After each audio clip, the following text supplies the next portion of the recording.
showbiz chika, sweeter the second time around ang love para kay Kapuso star Carla Abellana. Bago matapos ang 2025, nagpakasal siyang muli at yan sa kanyang first love at high school sweetheart. Oh, narito ang chika ni Aubrey Carampel.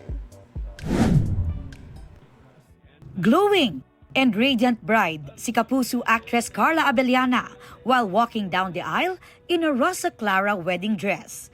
Habang naghihintay sa altar, si Dr. Reginald Santos. Nagpalitan ng I do's ang dalawa sa isang intimate wedding ceremony sa Alfonso, Cavite. Nagsilbing ring bearer ang isa sa dogs ni Carla na si Teddy. Nag-post din ang kanyang makeup artist na si Mariah Santos ng prep ni Carla na effortlessly radiant and elegant. Ipinost din niya ang portrait ni Carla na tinawag niyang most beautiful bride na malam Mama Mary raw ang beauty. First love and high school sweetheart ni Carla, si Dr. Reg. Kabilang sa mga ninang ng couple, si GMA Network Senior Vice President Attorney Annette Gozon Valdez. Present din sa kasal ang ilang malalapit na kaibigan at kaanak. Nag-share din ang kanilang guests ng videos and photos na kuha sa ceremony at reception ng kasal ng newlyweds.